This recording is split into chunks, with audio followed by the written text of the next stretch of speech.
हिंदुस्तान में एकमात्र आदमी हूं जिसने अपने ट्विटर अकाउंट का नाम रखा है बेईमान अवध।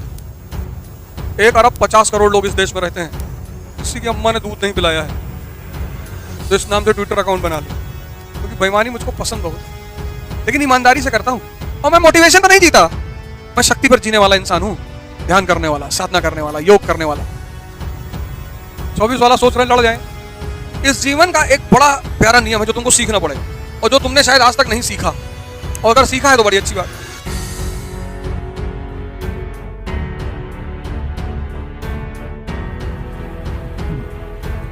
जय हिंद फ्रेंड्स।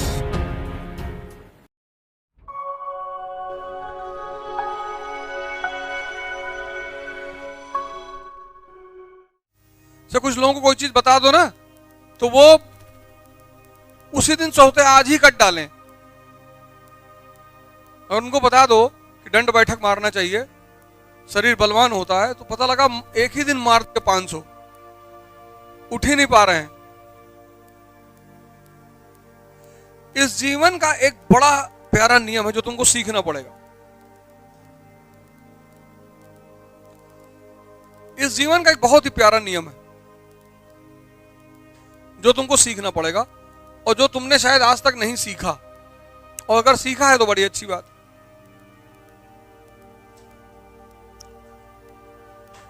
हमारे एक दोस्त हैं, हमसे कल कह रहे थे यार तुम्हारे साथ हम भी सेमिनार करने चलेंगे। अब उनको मोटिवेशन का वो पड़ गया है, लत हो गई। पढ़ने लिखने वाले आदमी थे, हमारे क्लास में पढ़ते थे और शानदार पढ़ने में थे।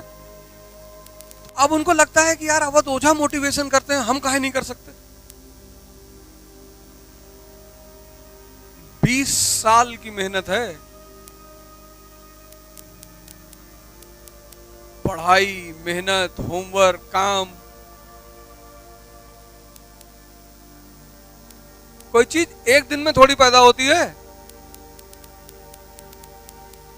हमसे कहा हम तुमसे अच्छा मोटिवेशन दे सकते हैं, हमको कोई लेगा नहीं, क्योंकि तुम गलत जगह पे गलत चीज दे के चले आओगे।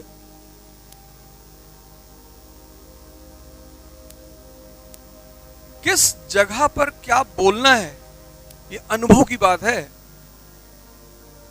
बोलना तो सबको आता है, उस अनुभव को पैदा करने में टाइम लगता है, पढ़ने में टाइम नहीं लगता। क्योंकि मुझे पता था कि फिर बहुत बैठ के पढ़ना पड़ेगा। एक बार आईएएस के लिए पढ़े ही, अब जब समय आया खुराफात करने का,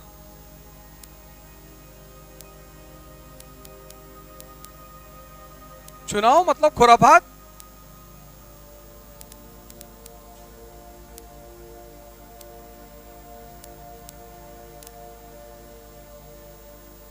चौबीस वाला सोच रहे लड़ जाएं। लड़ो चाहे ना लड़ो, माहौल तो बनता रहे। 2-4 लोगों की नींद तो गायब हो, लाइव चल रहा है।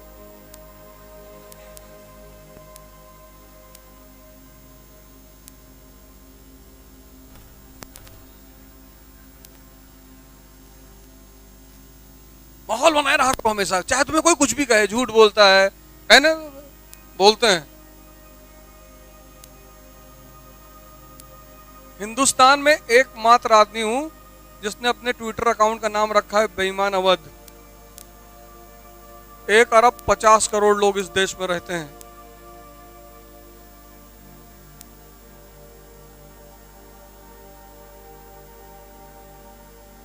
किसी की अम्मा ने दूध नहीं पिलाया है तो इस नाम से ट्विटर अकाउंट बना ले, क्योंकि बेईमानी मुझको पसंद बहुत है, लेकिन ईमानदारी से करता हूं। ये वसूल है मेरा। बेईमानी में बेईमानी नहीं करूंगा। तुमसे प्रेम करके तुमको धोखा नहीं दूंगा। तुमसे कहूंगा कि बेटा तुमको एक दिन धोखा देंगे,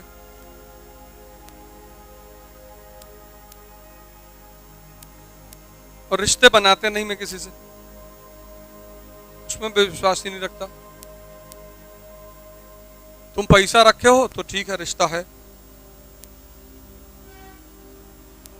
तुम्हारे पास पद है तो रिश्ता है, नहीं है तो भागो यहां से। क्योंकि जब मेरे पास नहीं था तो मेरा कोई रिश्ता नहीं था किसी से, कोई मुझे नहीं पूछ रहा था। बहुत व्यवहारिक जिंदगी जिया करो, ड्रामेबाजी कोई नहीं पूछता तुमको, फर्जी में तुम परेशान रहते हो।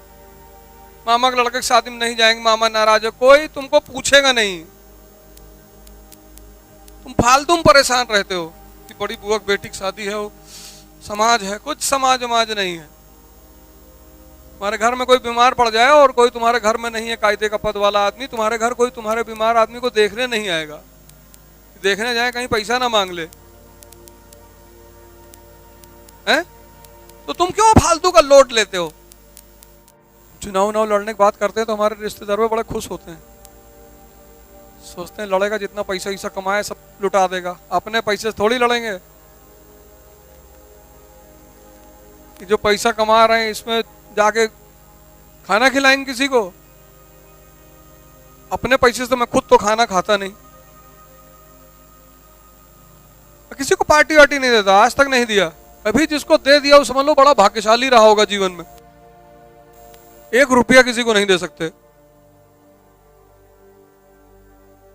तो कुछ लोग आके हमको चढ़ाते रहते हैं कि लड़ जा, जीत जाबा तू। अरे तुम्हें लोग माना थे भाई, जीत जाबा, MP हो जाबा। उसकी आंखों में वो जो कमीनापन है वो दिखाई पड़ता रहता है कि जो पैसा कमाए वो लुटवा देंगे।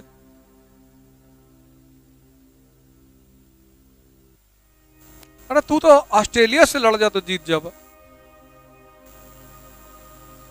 वही से मैं कहता हूं 5 लाख रुपया चंदा दे दो, मुझे जो भी सलाह देता उससे मैं पैसा मांग लेता हूं। अरे भैया निकाल के जूता, इतना जूता मारेंगे, फर्जी सलाह मत देना।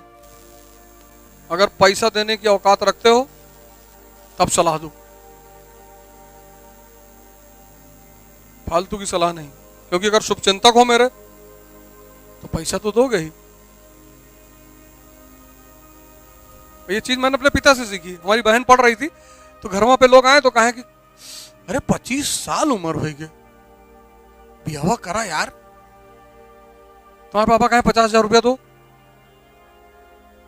ये क्या झूठे शुभचिंतक आके बनते हो मेरे घर पे। लाओ 4 लोग 50,000 रुपया दे दो, 2 लाख हो जाए, कर दे शादी। पैसा नहीं है तभी तो नहीं कर पा रहे हैं। कौन नहीं चाहता कि उसकी बेटी की जल्दी शादी हो जाए, अच्छी शादी हो जाए, सब चाहते हैं। उसकी अपनी मजबूरी होती है ना। जैसे तुमको कोई सलाह दे कि दिल्ली चले आओ, पैसा मांग लो तुरंत। अगर बहुत सारी सलाहों को अपने जीवन में रोकना चाहते हो तो सबसे बड़ा सूत्र यही है, पैसा मांग लो। और मैं मोटिवेशन पर नहीं जीता, मैं शक्ति पर जीने वाला इंसान हूं। ध्यान करने वाला, साधना करने वाला, योग करने वाला। मन कैसे मुझे राय दे देगा तुम्हारा नहीं होगा, ईंटा लेकर कूच देंगे इसे। जैसे तुमको डर लगता है ऐसे इसको मन को भी डर लगता है। तुम अपने मन को डरा ही नहीं पाए आज तक। विनय न मानत जड़त जल गए 3 दिन बीत, और बोले राम सकोप तब होय भय बिन होय न प्रीत। किसी को भी प्रेम करवाना उसको डराओ, इसको तुम डराते ही नहीं। तुम सुबह 4 बजे उठना चाहते हो, उठना ही नहीं दे रहा है। एक दिन यहां से आगरा तक पैदल चले आओ, तुम सुनते नहीं हो हमारी। देखो कैसे गिड़गिड़ाएगा। खाना मत दो इसको। खाना ये नहीं, पेट को खाना क्या पता, खाना कौन मांगता है? ये कौन कहता थोड़ा आराम कर ले? ये कौन कहता खैनी बना लो थोड़ा मोमेंटम बन जाएगा? ये सब पेट थोड़ी कहता है, ये सब तो मन कहता है। यही तो तुम कहते हो कि मन कर रहा है चाय पी ले, मन कर रहा है थोड़ा एक राउंड हो जाए, मन कहता है आज अंडा करी बने। कभी तुमने कहा पेट कह रहा है? तो जब सब कुछ तुमसे मन कह रहा है, विवेक पैदा करो। यही तो है विवेक। स्वामी विवेकानंद से एक आदमी ने पेरिस में कहा गुरुजी। बोले हाँ। बोले गुरुजी तुम बोलते बहुत हो, भगवान पे बोलते हो, गीता पे बोलते हो, धर्म पे बोलते हो, पर हम जो विषय देंगे शून्य पे बोलते हो, पर हम जो विषय देंगे नहीं बोल पाओगे। विवेकानंद कहा दो। कहा जूते पे बोलो। किस पे? कहा जूते पे बोलो, जूते पे। क्या नाम है तुम्हारा? अरे तो तुम्हारा ही पूछेंगे, इनका थोड़े पूछेंगे। आशुतोष मतलब शंकर। खड़ा हो जाओ, जूते पे 4 लाइन बोलो। पहना तो हो।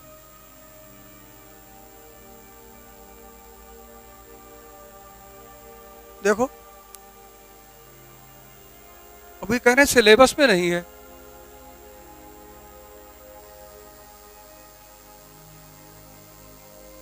कह रहे सिलेबस में नहीं, ये तो पढ़ाया नहीं गया कभी। तो स्वामी जी ने कहा कि जूता बैठो, ये तुम लोगों पे व्यंग कर रहा हूं सीखने के लिए।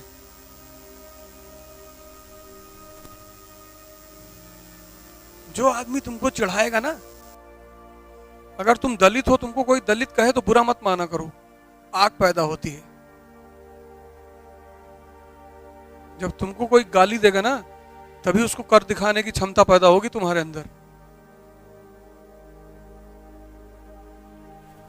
लेकिन इस देश के सवर्णों ने एक बड़ी अच्छी राजनीति खेली। बोलो क्या? बोले SC ST एक्ट बनवा दो। बोले इससे क्या होगा? बोले कोई दलित को दलित नहीं कहेगा। बोले फिर? बोले तारीफ सुनने के आदी हो जाएंगे, इनकी आग ही खत्म हो जाएगी अंबेडकर बनने की। क्या बात है।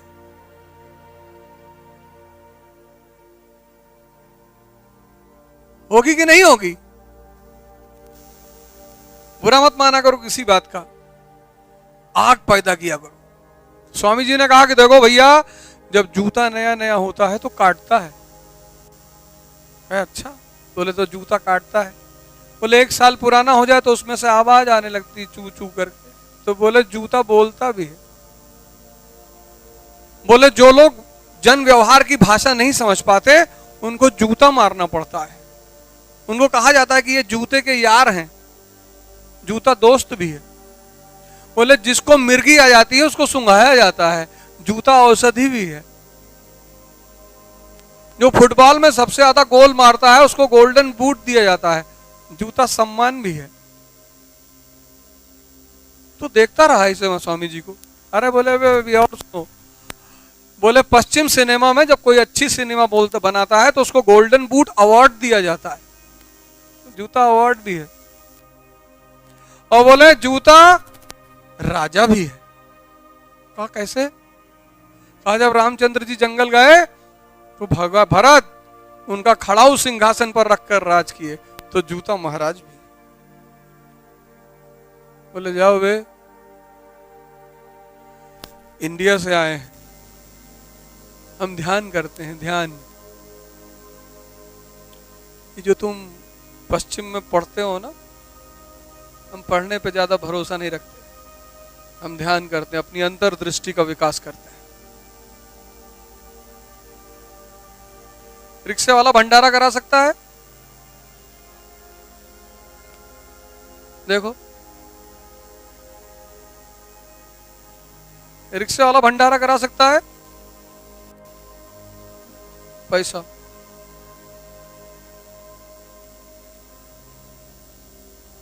पैसा पैसा। अरे एक मुट्ठी आटा जमीन पे डाल देगा, चींटियां खा लेंगी, हो गया भंडारा। भंडारा खिलाना ही तो है। एक मुट्ठी चावल छत पे फेंक देगा, चिड़िया खा लेंगी, हो गया भंडारा। 10 रोटी निकाल के 5 गाय को खिला देगा, 5 कुत्ते को खिला देगा, हो गया भंडारा। इन दुष्ट इंसान को खिलाने से क्या फायदा? खाएगा भी भंडारे का, गाली भी देगा, नमक साले ज्यादा डाल दे।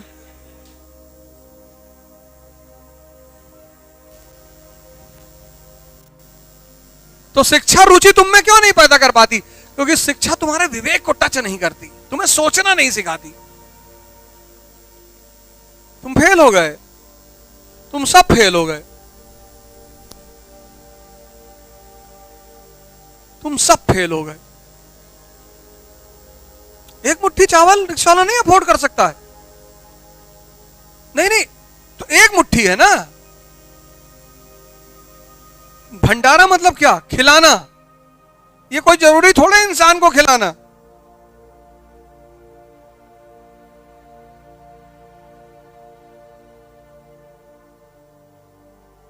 तो शिक्षा क्या है? तुम्हारे विवेक को टच नहीं कर पाती, इसलिए तुम्हारे अंदर, तुम मजबूरी में पढ़ते हो। आंख बंद करते हो तो सोचते हो यार गर्लफ्रेंड भाग गई, तब पढ़ते हो। तुम आंख बंद करते हो, देखते हो कि पिताजी 4 लाठी मार दिए, तब पढ़ते हो। तुम आंख बंद करते हो तो सोचते हो कि यार पढ़ेंगे नहीं, भीख मांगे नौकरी नहीं लगेगी, तब पढ़ते हो। तुम डर के मारे कर रहे हो, और डर में कभी तुम जीतोगे नहीं। पता नहीं किसने कहा डर के आगे जीत है। डर के आगे डिप्रेशन है, उत्साह के आगे जीत है, डर के आगे जीत नहीं है। डर के आगे जीत कैसे हो सकती है? जब गब्बर सिंह कह गया जो डर गया सो मर गया, तो डर के आगे जीत कैसे हो सकती है? उत्साह के आगे जीत है, उत्साह। जब उत्साह पैदा होगा तो जीत पैदा होगी। राणा प्रताप डरे थे, उत्साहित थे। कृष्ण डरा हुआ, अर्जुन डरे थे, कृष्ण ने उत्साह पैदा किया। कृष्ण ने ये थोड़ी कहा ये ले स्प्राइट पी ले, डर के आगे जीत है। ये विदेशी कंपनियां इस देश को मूर्ख बनाती हैं। देखो लिखती है डर के आगे जीत है, कहां है दिखाओ जरा हमें। और किसी ने विरोध नहीं किया, किसी ने विरोध। इस 1 अरब 50 करोड़ के देश में स्प्राइट पे मुकदमा कर दो, तुम लोग को पैसा देगा वो। उल्टा सीधा स्लोगन बनाते हैं, डर के आगे जीत है। डर के आगे डिप्रेशन है, उत्साह के आगे जीत है।